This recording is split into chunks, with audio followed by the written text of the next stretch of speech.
would welcome Dianne Sherman, our speaker tonight.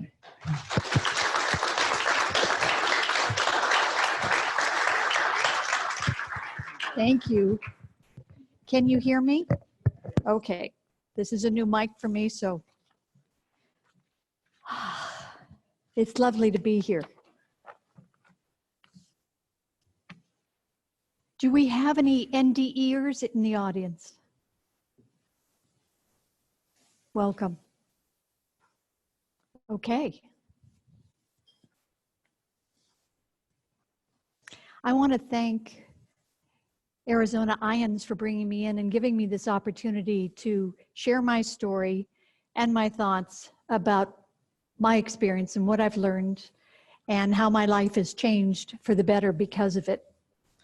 So let me thank Sue Ann Christensen, Howie Hibbs, Chuck Swedrock, Solange. I just can't read my own writing. Oh my God, I must be nervous.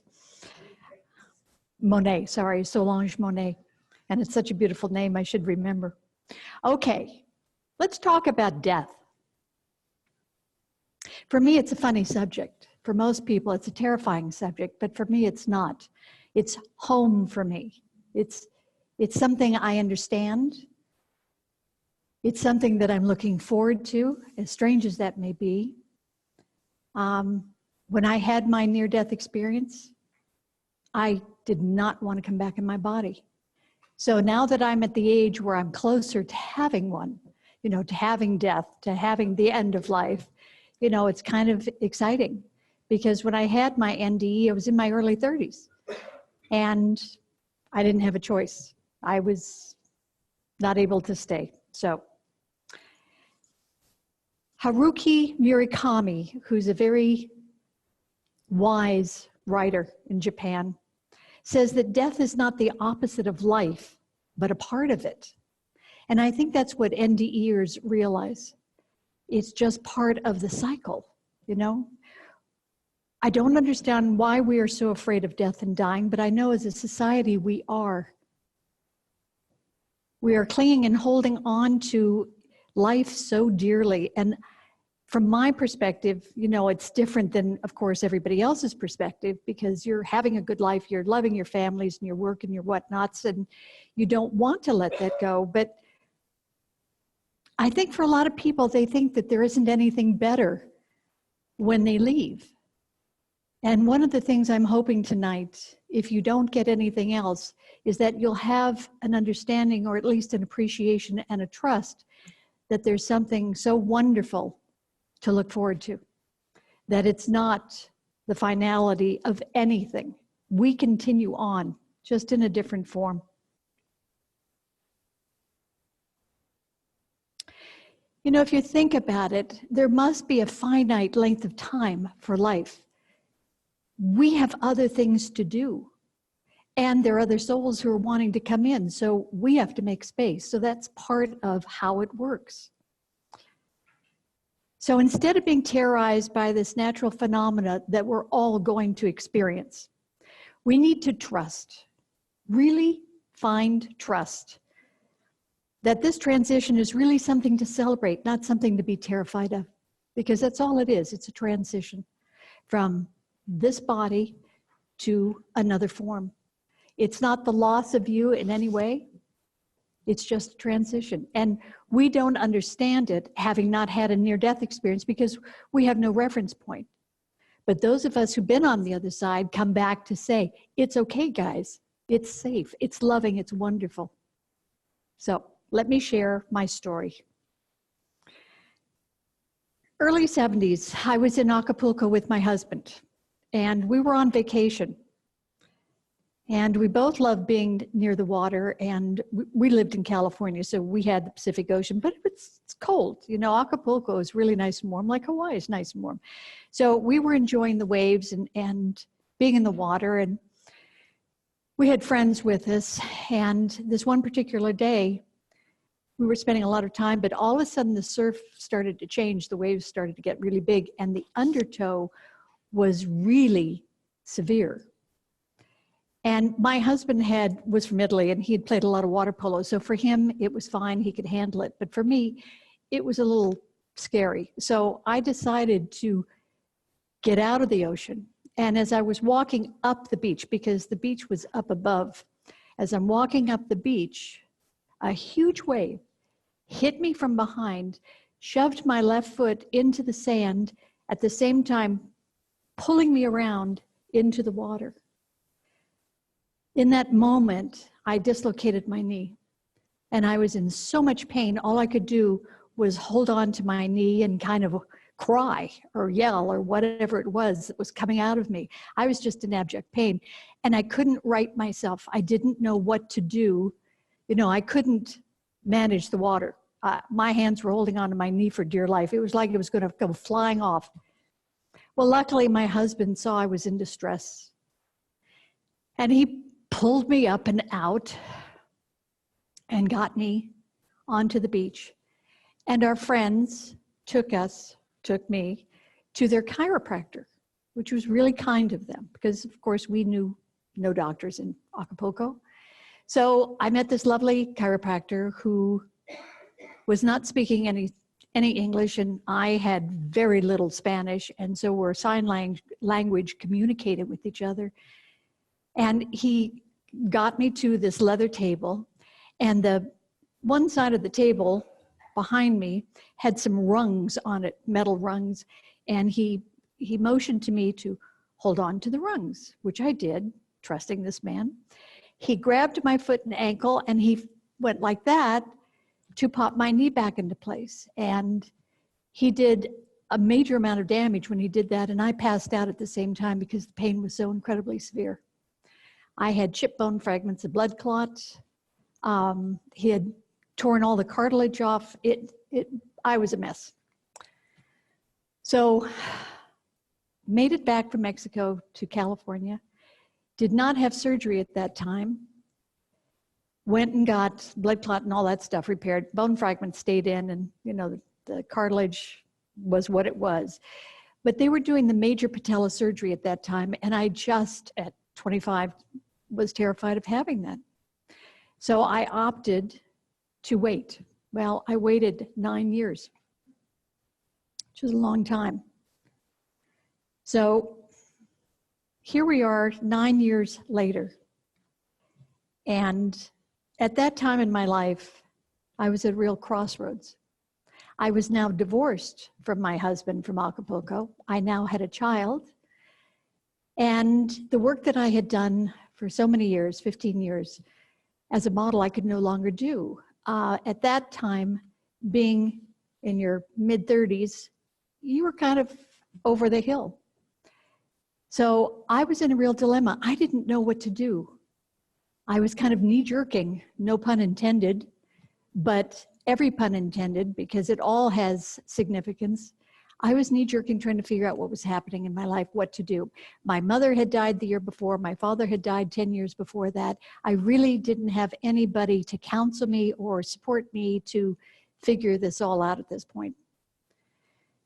So I'm basically scared, you know, with a child and not knowing what to do. But I knew it was time to get this knee repaired because it was really getting in my way. That was part of why I stopped working, because I was having trouble being stable on my knee. So,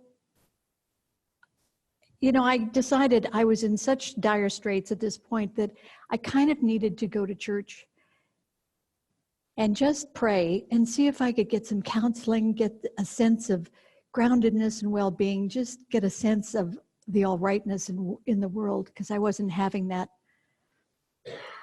And when I went into church, it was kind of like, I don't know if you ever saw The Nun Story. Those of you who are young wouldn't remember that, but it was quite a profound movie. And I could almost see myself, you know, up at the altar, you know, praying and begging and wanting help and support from God, because I had hit the wall. Well, you know the old adage, be careful what you ask for, because I was about to get it. A few weeks later, I went in for my arthroscopic surgery. And arthroscopy is a very simple kind of procedure. It's very straightforward. now. But at that time, it was fairly new, but they had progressed quite a while with it. And so I was trusting that it was going to be a fine experience and that it would get me up and out and doing the things I needed to do to move forward in my life. So here I am sitting out in the hall on the gurney, and I started to rack with cold. And I don't know if it was some kind of knowing what was coming or fear. I'm not sure what it was. But one of the nurses saw me, and she was so kind. She brought a warmed blanket, which seemed to calm my body down significantly. And that allowed me to stop shaking and racking. And then it was time to go in to the operating room, which I did. And they put another warmed blanket on me. And at that point, I went out. I hadn't even had my medication yet, but the warmth, my body just, I went out. And that should have been a telltale sign for me, but it wasn't. So they did the surgery. It took much longer than they thought it would. There was a lot more that needed to be repaired that they, of course, couldn't see because they didn't have the scans then in 1981 that they have now. They didn't have any idea how much was damaged on the inside.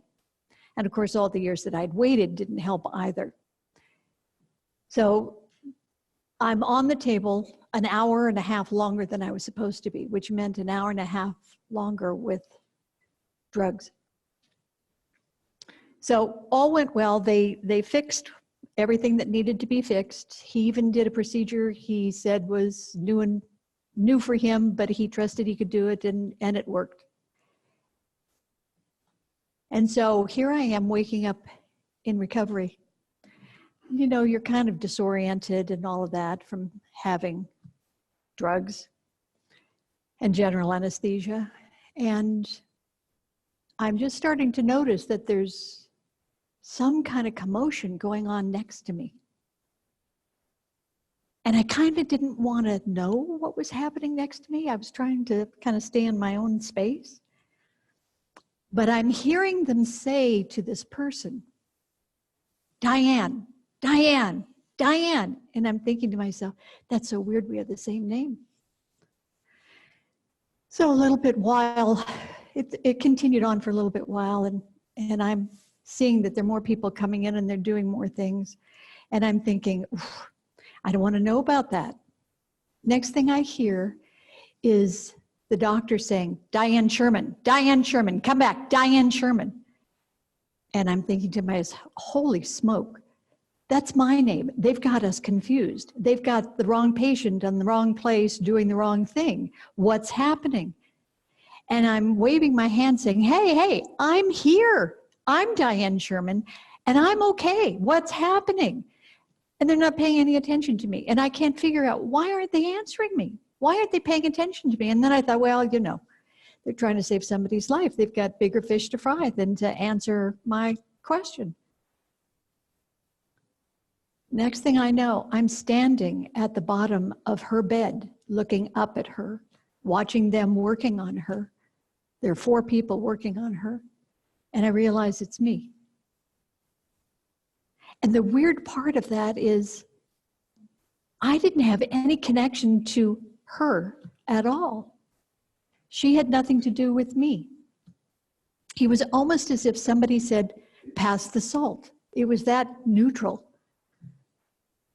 And I'm standing there sort of frozen and fascinated at the same time that, how can this be happening? I'm standing here. I see me. I'm standing here, and I'm there.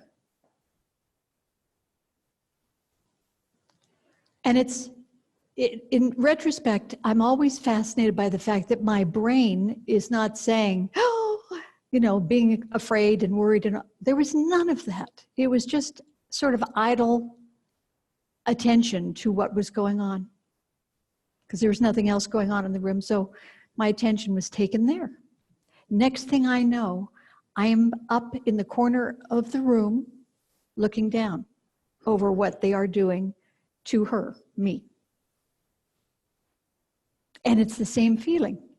I'm sort of interested and disinterested at the same time. There's no question about how did that happen? What's going on? Am I dead? There were none of those questions came up. It was just this sort of neutral sensation in my body. And my emotions weren't involved in any way. It was like I was devoid of emotion at that point. But I still didn't have a sense that I'm not alive. I must be dead if I'm here and she's there. So from that place, I'm now being pulled from the corner of the room. I'm now being pulled, extricated out of the room. And as I feel it, I'm sort of like pushing back from it because I don't understand, where am I going? What's happening? And at the same time that I'm being extricated, I'm also being pushed now into what looks like abject blackness. And every time I think about it, I can feel my body, pull back to not go there. Because as a child, it was my biggest fear, was being in the dark, being blind, not being able to see what was happening or what was coming. So I had a lot of trauma in childhood. And so it was really important to be alert and, do what I had to do to protect myself. And there was no way to protect myself in this circumstance because I'm being manipulated. I'm literally being manipulated forward. And the only thing I could think of, which was a childhood thing also, was if I can just find a glimmer, just one little tiny glimmer of light, I can hang on to that. I'll know that I'm not blind and that it's going to be okay. And so I'm just focusing as hard as I can to see, is there a glimmer of light? Is there something there? And there's this little tiny, tiny flicker of light. And I'm hyper-focused on it because I know it's going to be my saving grace. Finding and staying with that light. And it's interesting, that's been a theme in my life, finding the light. Finding the light in my life, finding the light in the world, finding the connection to the light. So I'm holding on to this sense of the light. And as I'm watching it, it's starting to grow. And as it's growing, I feel like I'm being moved closer to it. And now it's taking over the blackness. And I'm now just absolutely ensconced in this white light. And when I see white, it's not a white like anything we've ever seen on this planet.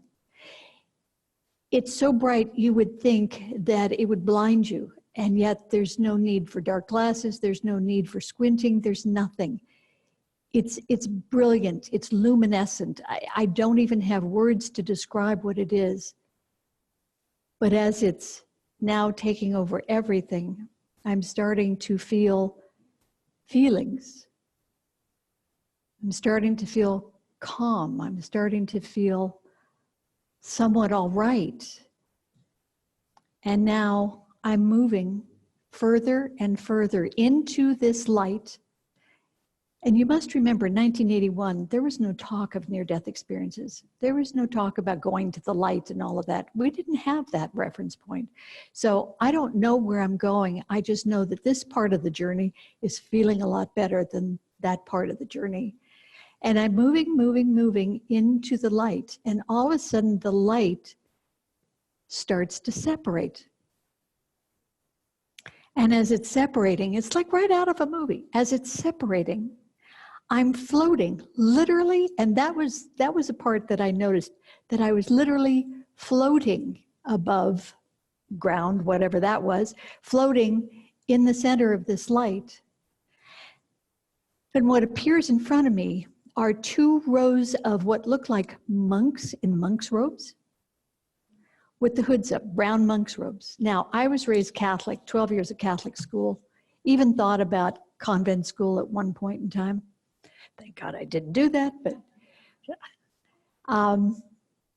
so I think because of my Catholic background, this was something that was more analogous for me. It would make sense to me. You know, I think people see and experience things that are pointed for their lives, or that, you know, feel safe for them in their lives. So I'm now moving between these two rows of beings with the hoods up. And the one on the left in the front steps forward. And he speaks to me. And I say he, not because there's a masculine being there, because there's no face. It's just black energy, but the energy's moving. But there was no fear of what I was looking at. It wasn't scary. It felt, oh, I know this. I've been here before. I've had this. So he speaks to me and he says, it's not your time. You cannot stay. Now, in the interim of all of this, I am starting to feel love on a level I didn't know existed. I had been married. I have a child. But I didn't know love like that existed. I felt cherished. I had never felt cherished before. I felt so safe. It was like I had come home to myself in a way I didn't know you could. But a part of me had always yearned for that. I didn't always know it was possible, but I know I needed it and I wanted it. And here it was. Here I was, smack dab in the middle of everything I had ever wanted, dreamed of, hoped for, and more. And this being is saying, it's not your time. You cannot stay. You must go back. And as he's speaking to me, he's not speaking out loud. He's speaking inside of my body. He's communicating inside of me, not verbally. There's no sound. I'm looking at him and I'm saying, I just got here. I just found home. I just felt loved for the first time in my life. You cannot send me back.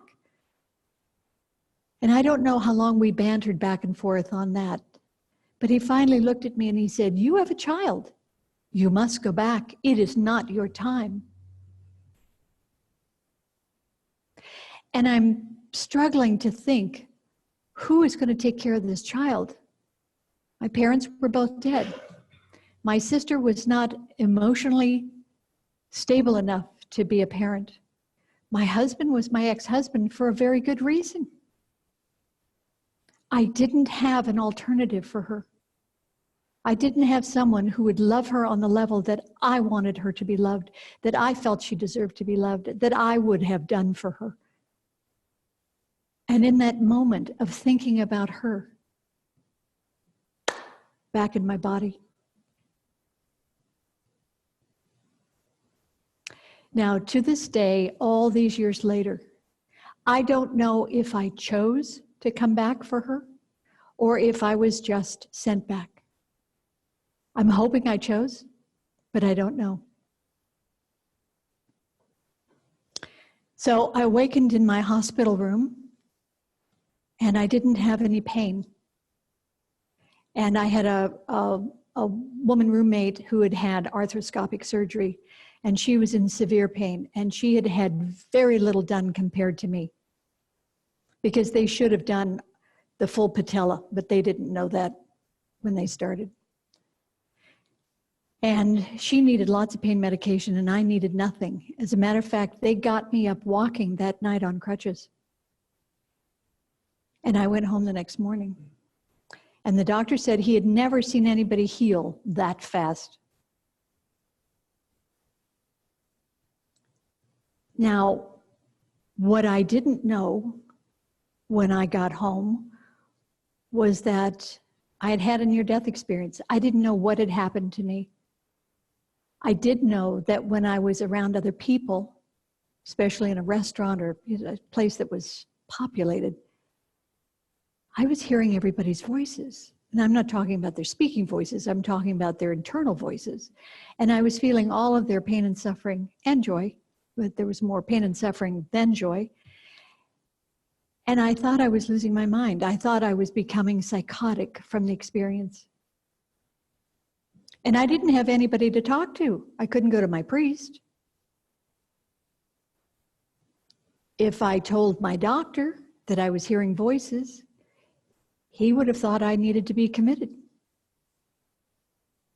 So I was terrified to share what had happened to me, and I really didn't have a handle on what did happen to me. Did I make it up? Was it a dream? Was it a dream? What happened?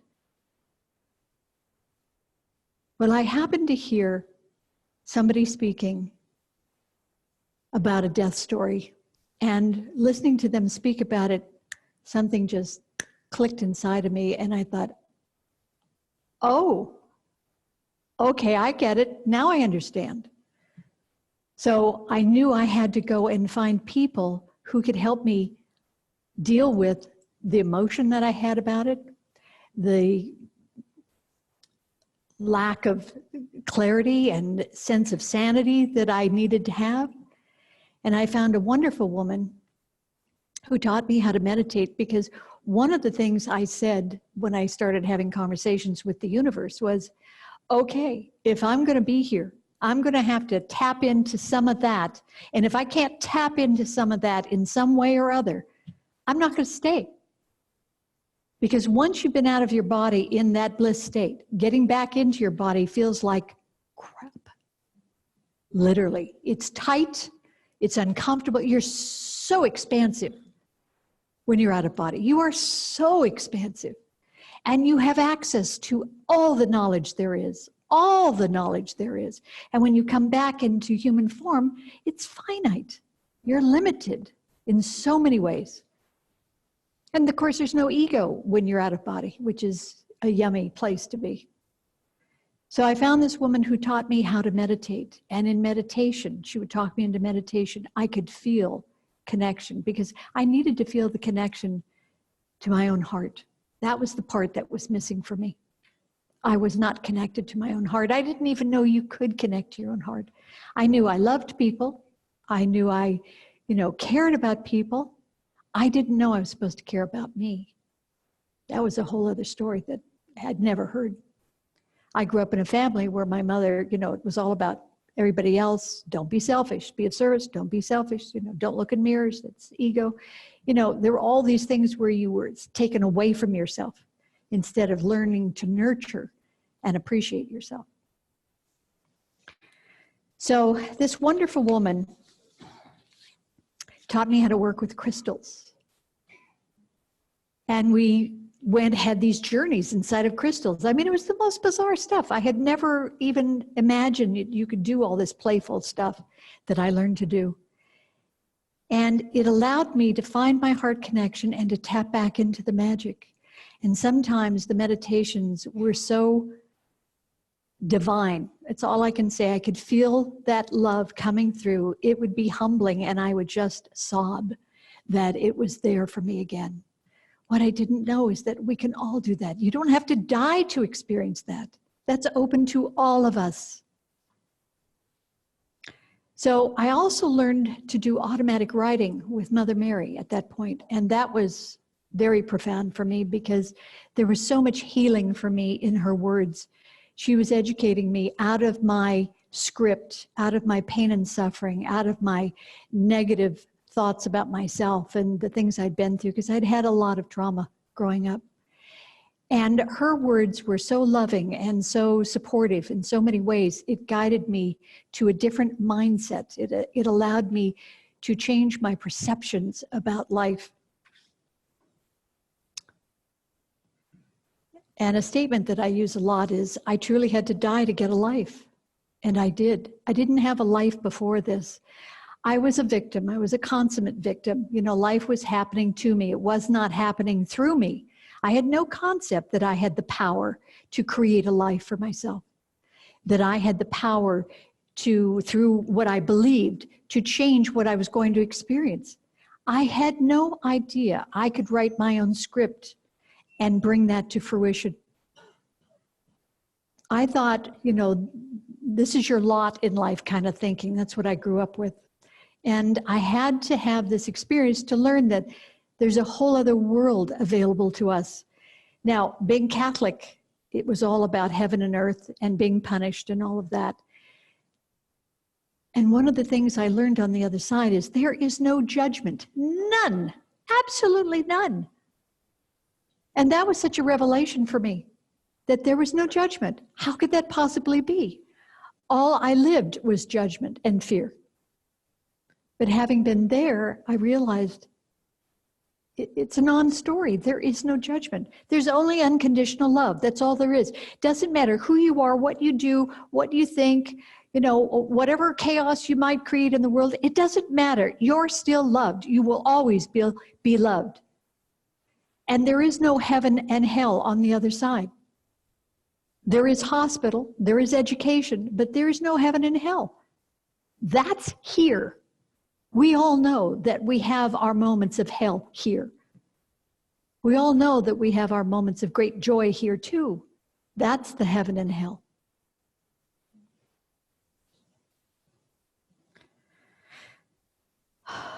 So the thing that was so relevant to me on the other side, relative to me on the other side, was everything is so in sync. And that's what we're missing here. We're not in sync most of the time. We're always kind of pushing against everything. And I had to learn to let go and let God, literally. I now know that Spirit has my back. My biggest lesson has been to trust and allow Spirit to lead me, for me to absolutely trust and allow that Spirit is leading me, that I can relax into Spirit and allow the process. All is well no matter what it looks like. That's what I've needed to learn. That's been my saving grace, is knowing that no matter what's happening, there's a solution to it. There's a way through it, that I'm going to be guided and supported like I can't imagine. If we could see all the beings that are here for each and every one of us to support us, there wouldn't be enough room. So I had to really get that this was a truth. It wasn't just some pie in the sky ideal. It was the truth. And I had to start living it. And once I agreed within myself that I'm no longer going to say this, I'm going to be this. I'm going to walk my talk. Because until I did, or until I do, because there are days when I do and days when I don't, until I do, it's not going to work. And now it's at the place where when I get out of line within myself about a thought, or that I want to say something to somebody or something, I will trip. It's like the universe is going, hey, are you paying attention? And it brings me back to the knowingness that watch those thoughts, watch those reactions. That's not what you're here for. We're here to love and be loved. We're here to experience. We're here to create. We are not here to suffer. That was never in the cards. But we have found a way to create that for ourselves. So as you can see, my knee was the last thing that really needed to be repaired. It was my heart and my life. My near death gave me so much to be grateful for. The awarenesses that I came back with that allowed me to live on a different level, that allowed me to parent my daughter on a different level, that allowed me to see people on a different level. One of my gifts that I came back with is to be able to see the preciousness in everybody. I don't see your ego. I don't see your story. I don't see your facade. I see your preciousness. And for me, that's such a gift because it's like love in everybody's face. And it's my job to mirror that back to you. That's one of the things I do. So my near-death experience taught me that death is a process, a continuing journey, as sacred as birth is. And we should be able to celebrate that experience instead of being terrorized by it.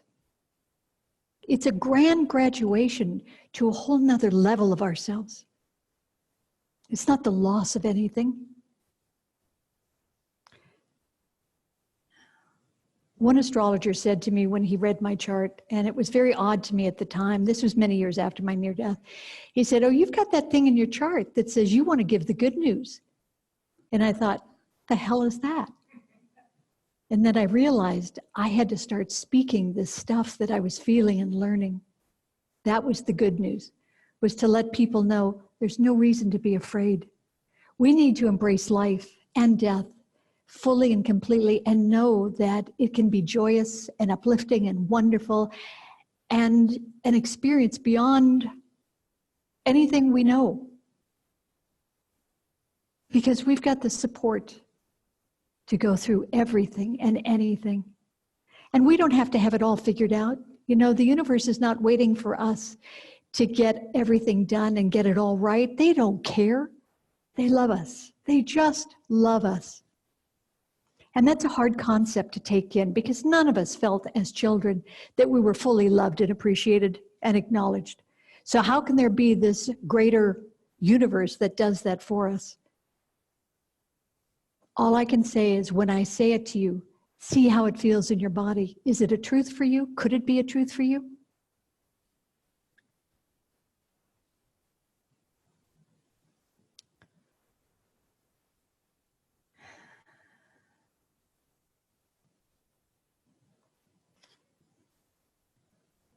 Death ends a life, not a relationship. That was Mitch Albom from Conversations with Maury. Death ends a life, not a relationship. I feel so much closer to all of those that I have lost, that have transitioned through my life. Because I can communicate with them 24/7. We can all do that. It's this that stops us from knowing we can do that. You don't have to have superpowers to do that. You can talk to them inside of yourself, outside of yourself, 24/7. And they're going to be able to hear you. Because anytime we think of them, they come to us. So there is no loss. It's just a different interaction.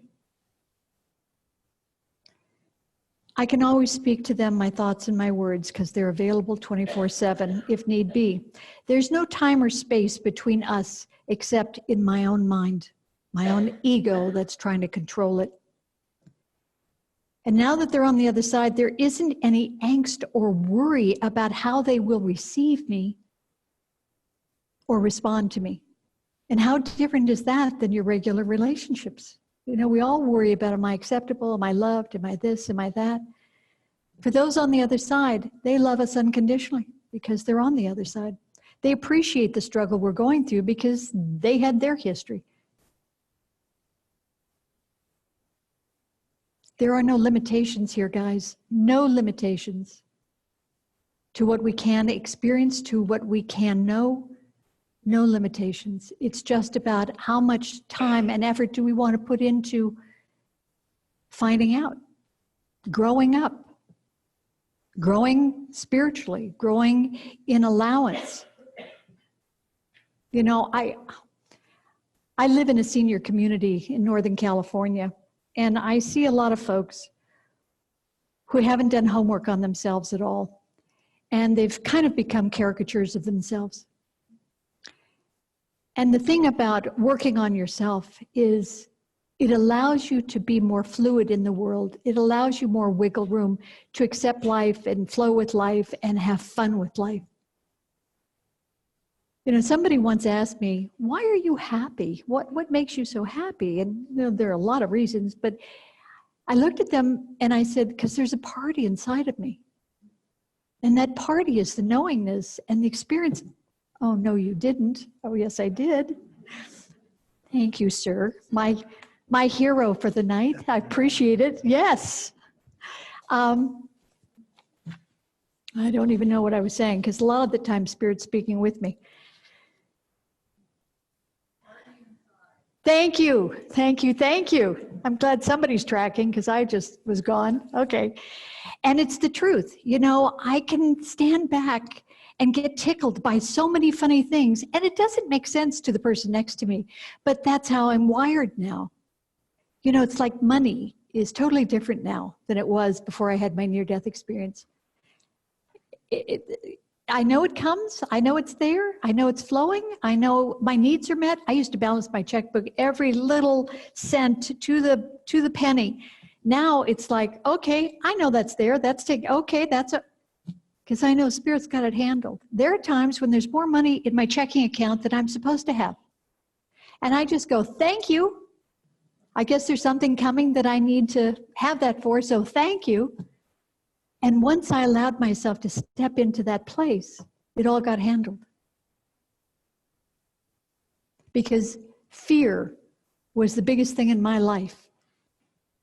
My analogy for the word fear, F-E-A-R, forgetting. Everything's all right. We're projecting out into the future what could happen. Well, hell, I'm psychic. I'm not doing that. I'm standing in the present where I get the guidance. And I'm grounded, and the good feelings are right here in the present. I have power here. I don't have any power out there or back there. That's gone. Can't change that. That's not here yet. There's no reason to go there. We don't need to be in fear. Fear is a construct of the ego. We need to step out of that. It gets in our way. It blocks everything that's wonderful from coming to us. So when the fear comes up, say to yourself, oh, it's forgetting everything's all right. I forgot. Everything's all right. There's nothing to worry about. My needs are met right here, right now. I'm safe. What am I worried about? No reason to do it. Play with it. Keep it light. Don't buy into it.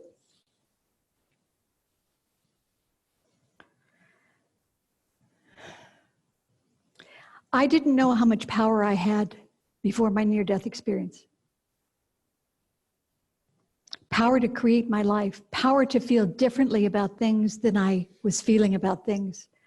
You know, I took everything personally. I had not resolved all the hurt and anguish I had experienced in my life. And so I thought that was the normal way of handling things. Well, came to find out, you don't need any of that. I learned that what I believed about life created it. My perceptions create my reality. It's not up to somebody else to make me happy. It's up to me because I have the power to do that.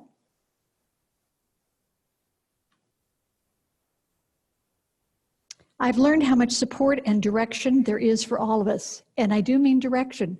You know, there's a thing called synchronicity.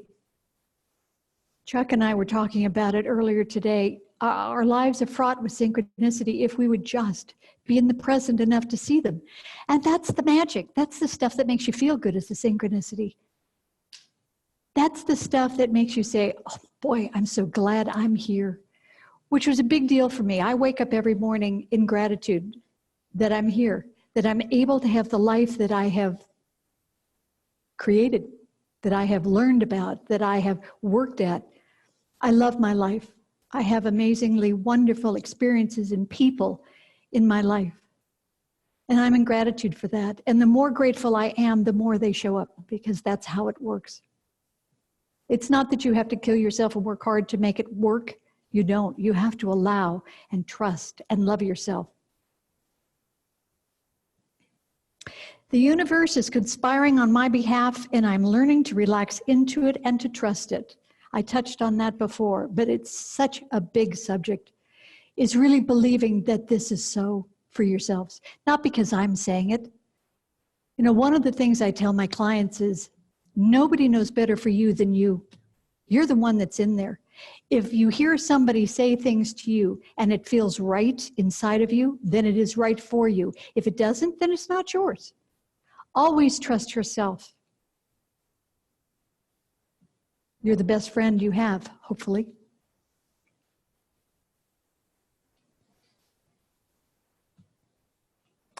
My joy is to heal hearts, transform lives. I am a spiritual life coach, intuitive counselor, and vibrational healer. And I love what I do. Thank you for coming.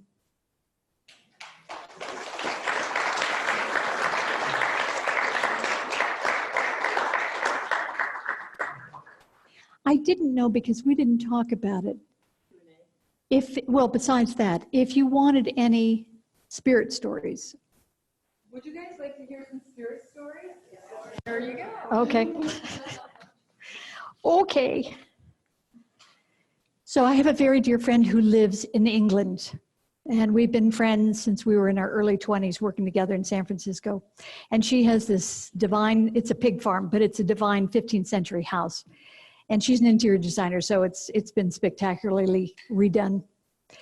And I was visiting one summer, and I'm in the guest room, which is this lovely room, fireplace and little settee and whatnot. And I'm hearing this scurry, like a rocking chair on a wooden floor. And I thought, what the hell is that? So I said to her the next morning at breakfast, I said, what's with the rocking chair? And she said, oh, we've had that since we moved in. And I said, well, what is it? And she said, we have no idea. We just know that we've got a spirit in the house. And I thought, okay. So that afternoon, I went into meditation after I got her permission to play with this. I went into meditation and I connected with this old woman who was sitting in the rocking chair. It's where she used to have it in that room. And I asked her, you know, why are you still here? Because they had lived in the house for 15 years. So she'd been gone probably 20. I said, why are you still here? And she said, oh, the man I love. And I said, what do you mean, the man I love? Well, when she was a young woman, she was in love with this young man who was not in society at the level that she was. And so she was not allowed to be with him. And he went off to the war, and that was the end of it. She thought he had died. And so she was married to another man, had a family, you know, had a whole life with him. But she had always loved this young man. He was the love of her life that she was not allowed to be with. And I said, well, what does that have to do with you staying here? And she said, well, this is where he knew me. This is where he would be. If he could find me, it would be here. And I said, no, he's transitioned. What if I could call him to come take you to him, go through the light, and have time with him on the other side? She said, can you do that? And I said, yes, I can.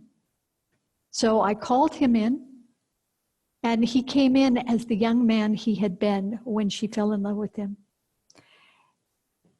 And they hugged each other, and it was like time stopped still. It was like they hadn't been through lifetimes without each other. It was so incredibly beautiful. And he told her that he would take her safely through the light. And she was willing to go with him. And she looked at me, she turned around, she looked at me and she said, tell your friend I love the garden. My friend had created a garden. Well, this woman had created a garden, but my friend had upgraded the garden exponentially to the point where when there would be big charity things in their community, they lived in Surrey, they would have fundraisers at her house because the gardens were so spectacular. So her gift to me was saying, tell your friend I love the garden, to let me know that this was real, this was really happening. And but, you know, we just don't realize how powerful we are. And, you know, when I started doing quasi-medium work, because that's not my deal, but I do some of it from time to time, it wasn't because I'd been trained to do it. It was because I wanted to. I knew my heart wanted to do something when I was in a position to do it. So I'm in Bath, England. Another time I'd been on a crop circle tour. And a friend was with me, along with my daughter, as a matter of fact. She was a freshman in college. And we're in this gorgeous cathedral in Bath. And my friend and I had been sitting in meditation, and I was getting overwhelmed by overwhelm of these sad people that I couldn't figure out what was happening. And I kept asking, Spirit, what is this? Well, it turns out that, I don't know what century it was, but, you know, forever ago, there was some kind of situation where these people were killed for their land. Whoever was in charge took their land, took their money, took everything. And there were so many unsettled beings, they could not cross over. They were so outraged by what had happened, they could not cross over. So Jonathan and I walked out the door. We'd been in there, you know, quite a while. And I said, we have to go back in, go into meditation together. There are people in there that need our help. And he looked at me and he said, okay. So back we went, and his girlfriend was a full-on medium. And she had a guide that she used named Hercules. And I said, Jonathan, I'm going to borrow Hercules. So I called in Hercules to help escort these people to the light so that they could go on in their evolution. Hercules came in with a wagon that had wooden wheels. That's how far back we're going, okay? Maybe it was, I don't know, 14th century, 12th century, I don't know what it was. Wagon load after wagon load, we're seeing these people get on the wagon and just going off, and I'm thinking to myself at one point, I must be out of my mind. But we knew it was happening, we could feel it. We changed the energy in that cathedral from one of sadness and overwhelm and suppression and outrage, because these people were outraged, to lightness. Just by allowing them the opportunity, seeing them, acknowledging their position, and letting them go off. It was such a thrill for me, I can't begin to tell you. I'm in another cathedral in England, and my daughter's with me, and I'm going into meditation, and all of a sudden I go into this deep vision, and it was the second vision I'd had in my life. And all of a sudden, I see myself going under the water, and I see the sunlight streaming through. And I've got a big wooden yoke like they used on people. And I was being killed for something I had not done. And when I came back out of the vision, I was explaining to my friend who was doing the crop circle tour and my daughter what I had seen, and I said, I wasn't afraid. I wasn't afraid, and this was before my near-death experience. I was not afraid. I just felt like God was there on some way or other. And I said, I know I was innocent. And I looked over at my daughter, and she's sobbing. I had a sister in this lifetime who knew I was innocent, but did not tell them what had happened, which would have saved me. And it was my daughter. And she remembered. That was pretty profound. I had a haunted house of my own. I had UCLA in Los Angeles. Parapsychology came and documented my house. They brought a medium, and any electronic thing that could go on and off while they were there did. My sister, it was a duplex, my sister was renovating the upstairs, her unit, and the contractor lost part of his crew because even in broad daylight, you know how the guys wear the belt with the tools hanging? Spirit, or this one man would take the tool out, and you would see the hammer going like this down the hallway in broad daylight, and it scared the bejesus out of the workmen, and so they would leave. So he had a hard time finishing this project. And it turned out this man who was doing this had been murdered by his wife. He was not buried on the property, but he had been murdered by his wife about 40, 50 years before we bought the property. And he was not at rest. He wanted somebody to know something had happened. And so he just kept doing these things. Pipes explode, brand new pipes, right? Brand new remodeled bathrooms, pipes exploded in the wall. The shower door, the first day we moved in, the shower door, which was a 50-pound glass shower door, extra wide. My daughter, who was 5 at the time, curious child, right? Clear shower door. Opened the door. She wanted to see, because it was pretty tile on the inside one. She opened the door. The door came off its hinges and flipped end over end and tore the cabinet that was in front with the sinks and stuff in it.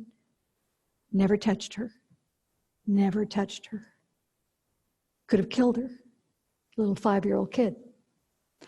I found out later, when she was older, that she would have tea parties with, his name was George, that George would come and have tea parties with her. She had a little round table with 4 chairs, and he'd have tea parties with her. I wish she had told me when, it was happening, but she did not, so.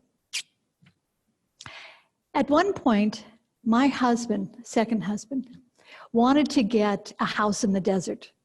We were living in LA at the beach, and he wanted a vacation house in the desert, Palm Desert. And he said, we need to go down this weekend and see, what we can find and what the costs are and all of that. And I started to get absolutely furious. And I had no idea why I was so angry. I just knew that his desire to go to the desert and do that, something was radically wrong. So I called my friend who had taught me how to meditate and do all those things, because I met my second husband a year after my near death. Shouldn't have done that. Didn't have enough time to process. Anyway, she and I went into meditation together, and I went into spontaneous channeling. And the channeling was about this young boy who lived in the desert, Roman times, and he had been away gathering whatever it was, away from his group, and the soldiers came in and killed everybody, killed his whole family. He came back with whatever it was that he was coming back with to find everybody murdered. And he wandered in the desert, not knowing what to do or how to do it because he was such at a loss. And some Bedouins or whatever they were, it was a whole different group than he had known, took him in and gave him a life and took him to an area that was all green, very verdant from where he had been in the desert. His name was Joseph. My middle name is Josephine. So it was a prior lifetime of mine. So for me, living in the desert meant danger. It wasn't safe. I couldn't take my child there. It wouldn't be okay. But I didn't know all of that. It came up with that fierce anger. But when I was able to channel it, I understood what it was and why it was. Now, of course, I'm in the desert and love it. And we had 2 houses in the desert. And we all have these funny feelings inside of ourselves that we don't know where they come from, but they're usually from a past life experience. And if we can get a handle on that, it relieves us of so much pain and suffering. Okay, one last one. This was recently.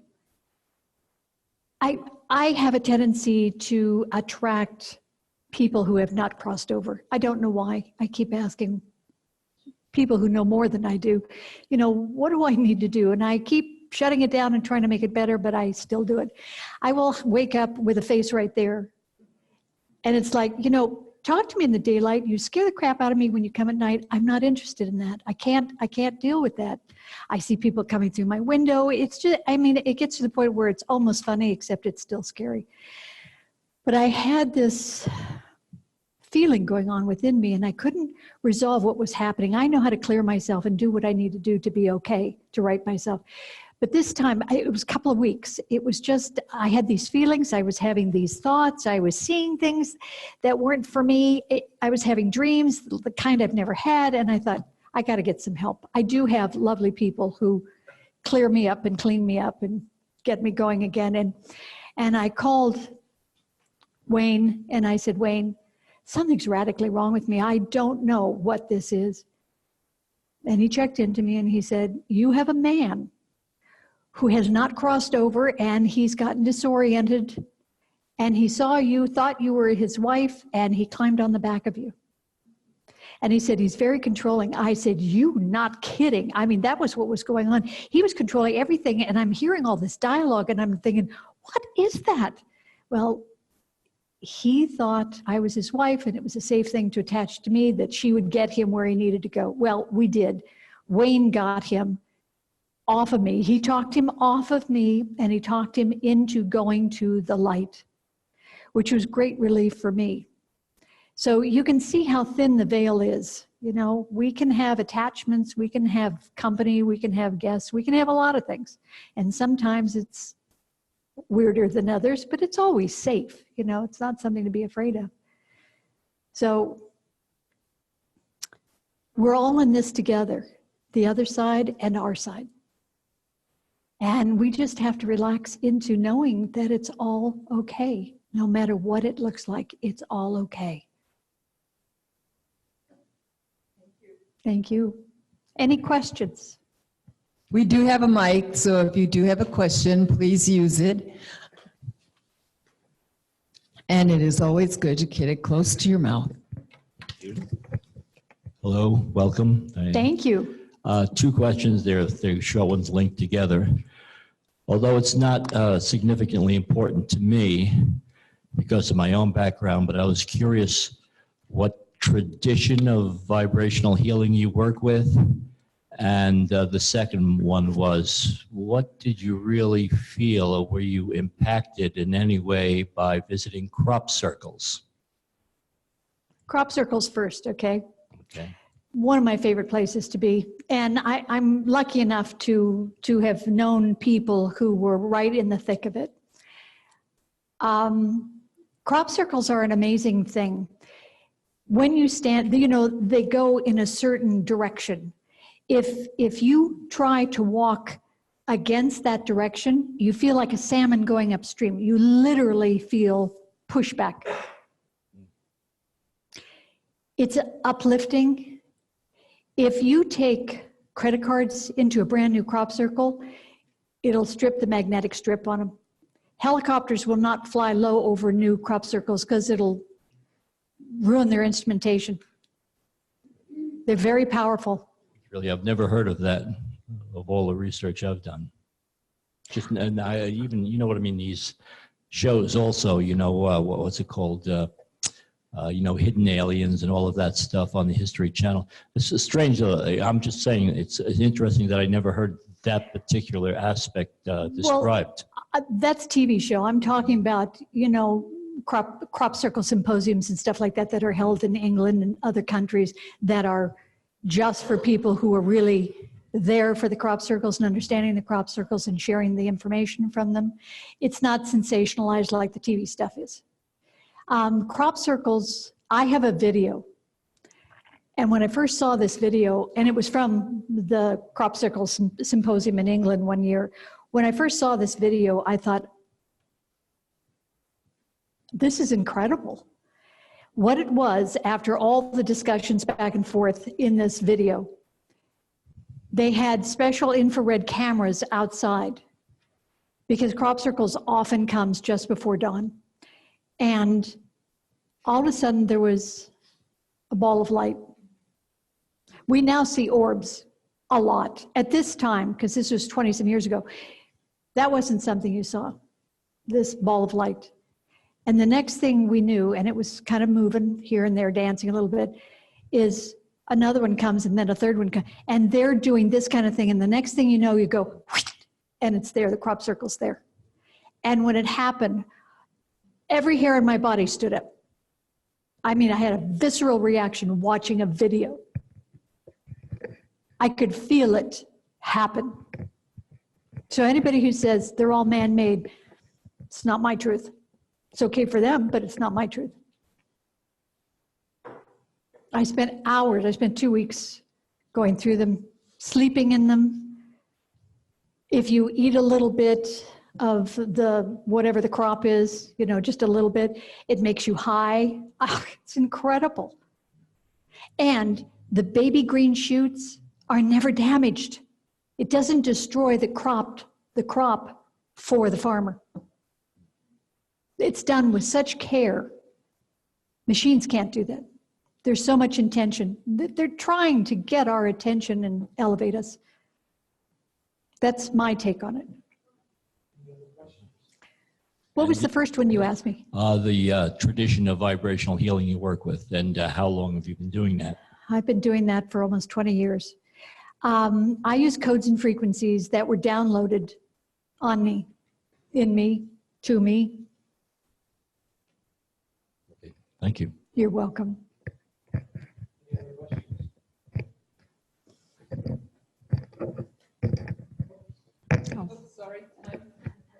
Hi, Hi, thank you for coming. thank you. I'm your fabulous speaker. Okay, I understand what you were talking about, no judgment, but I was wondering what's your take on somebody like a Hitler going to the other side, you know, a rapist, a serial killer? I mean, there's got to be something. Well, first and foremost, you have to look at the bigger picture when you're dealing with something like that. Hitler's creation on this planet changed the face of the planet and people. It was an awakening in a lot of ways. It was destructive in a lot of ways, but it made people aware. In my world, it's kind of like what I talk about my dad. My dad was the boogeyman. He was a very scary, mean man. He did really horrific things to me and my mother and my sister. And there's a part of me now that understands that as part of my soul group, he was willing to come in and be that monster so that I could have the lessons and do what I do. I have clients that are in abject fear. I have clients all over the world, and I work with people who are in so much pain and suffering in a lot of ways. And I would not have been able to deal with that pain and suffering had I not had my own.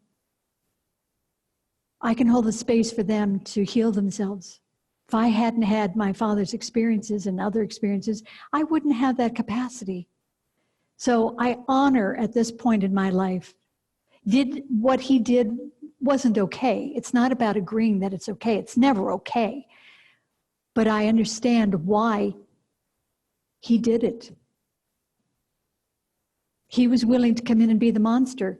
You know, we have the ability to have past life review. And in the past life review, it's not about judgment. There's no tribunal, you know, judging what we've done, what we've not done. You get to sit there and look at what you've done, and you get to do it from the vantage point of everybody you interacted with and how it made them feel. And then you get to decide, was that the highest version of myself? Could I have done that better?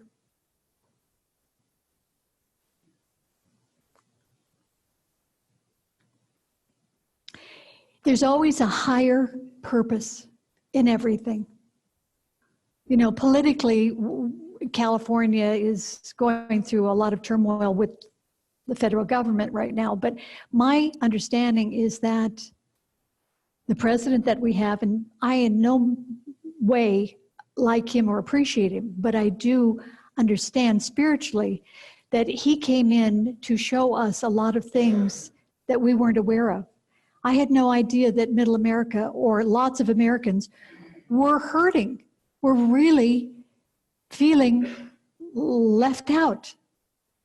You know, it's an opportunity for us to come together. Has it been a pretty picture? No, but the end result will be.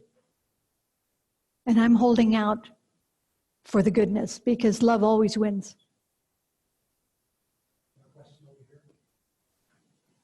Hi. I'm a media animal feed leader, and I cross a lot.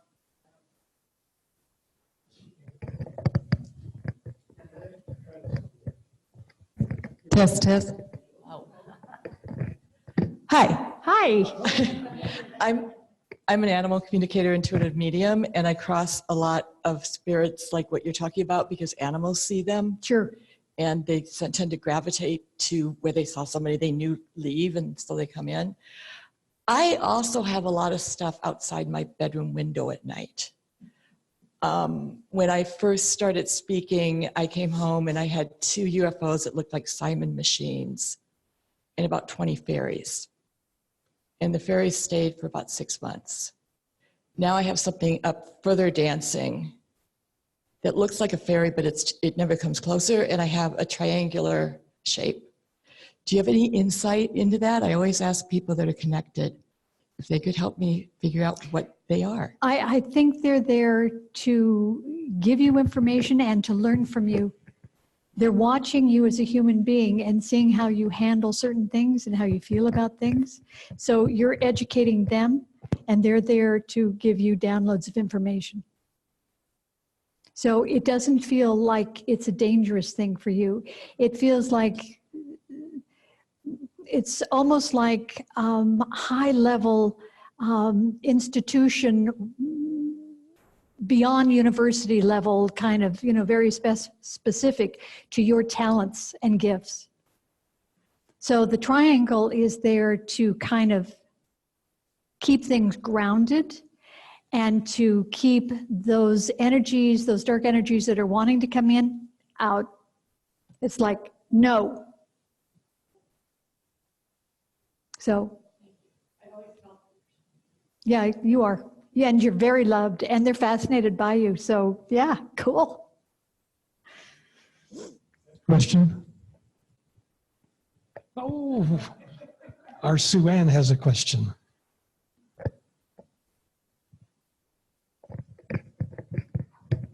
In your story about your daughter and you being over there, you being yoked and drowning and innocent, and then she was sobbing, did she ever tell you why she didn't say you were innocent? She was terrified that she'd be killed. Okay, that was curiosity. And the other question I was wondering about was the crop circles, but you've also covered that. Anybody Now, else? since that conversation with her that day, if I asked her about it now, she has no remembrance. Oh my goodness. Did you want to ask a question? Okay.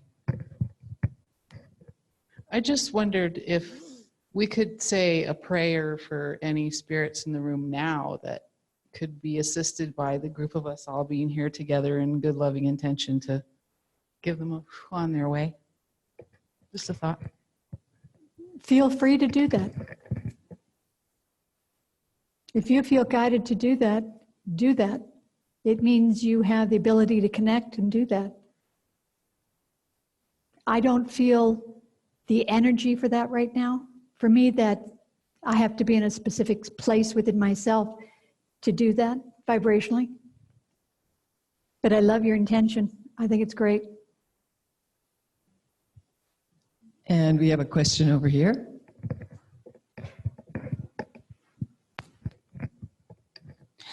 Hi, so why don't you like Trump? Just kidding.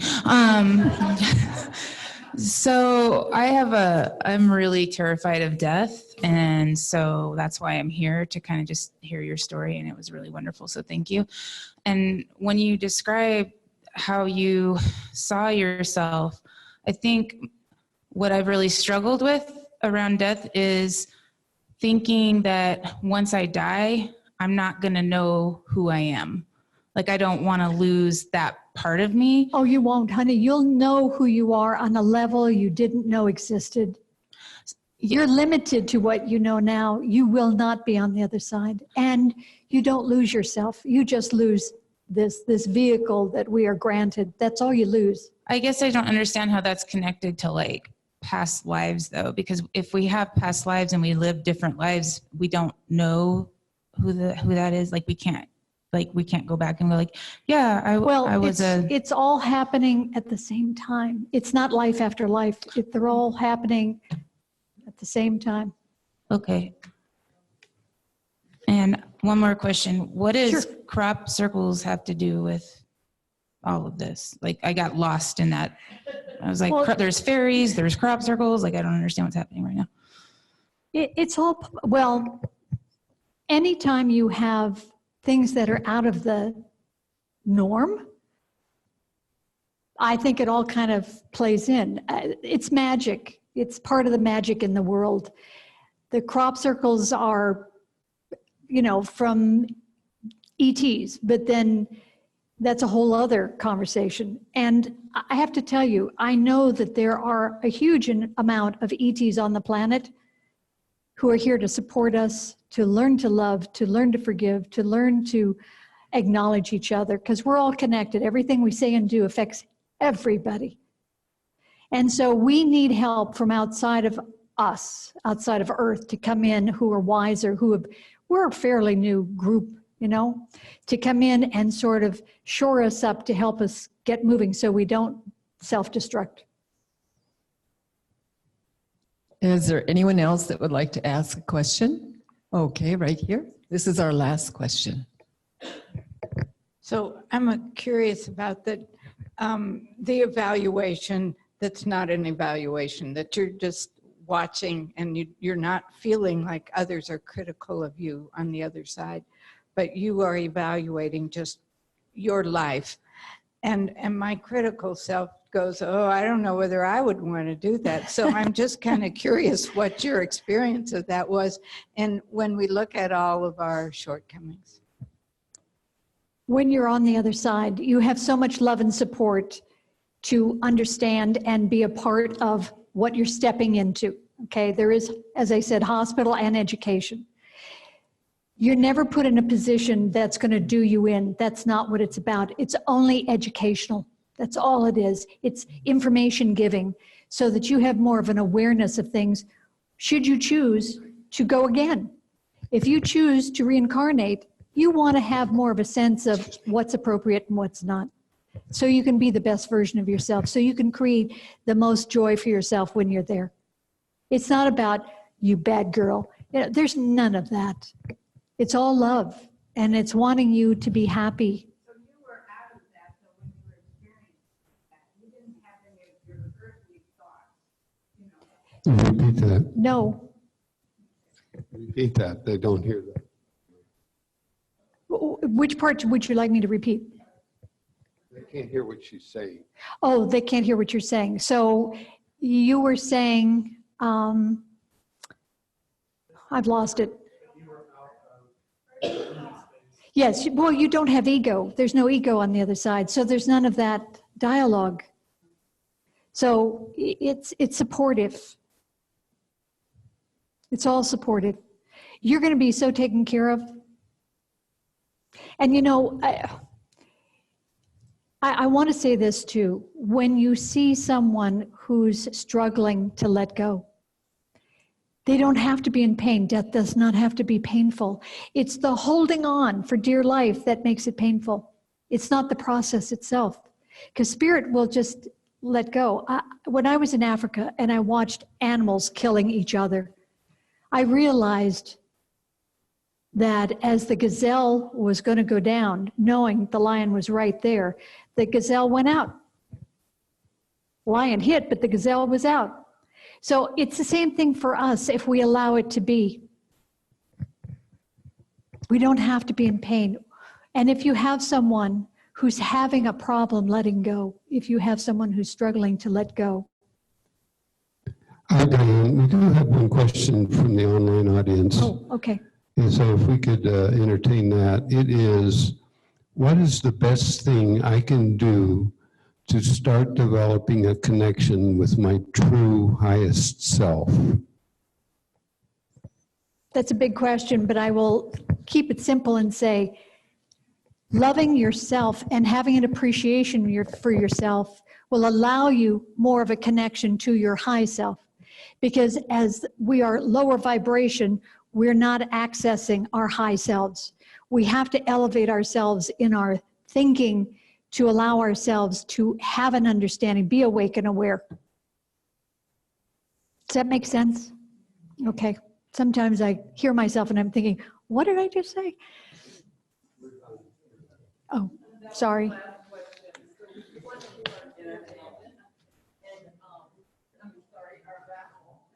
Oh, yes. We have a raffle. You all got your tickets when you came in. So, Diane, if you would do the honors Oh, I'd of love allowing to. us to do Ooh, that. Let's get some magic It going. works really well if we just do the last three digits of the ticket. Okay. And before you do that, I want to tell people what they get. Oh, yes. So we have two books, actually three, Crisis to Creation, and that is Our Power of Choice by James W. McCartney. The other one is Dr. Wayne Dyer. Excuse Be Gone. There you go. And the one that's also available is Mining the Silver Lining, Taking Triumph from Tragedy. Now, as a bonus tonight, this is out of our box. I also have a gift card to AMC if you want that. It's a $15 gift card. So, last 3 digits, please. Okay. 195. 195. 195. There you are. Come on up. Pick your gift. We have another one, though. Who's We will feeling do that. lucky? Yes. So.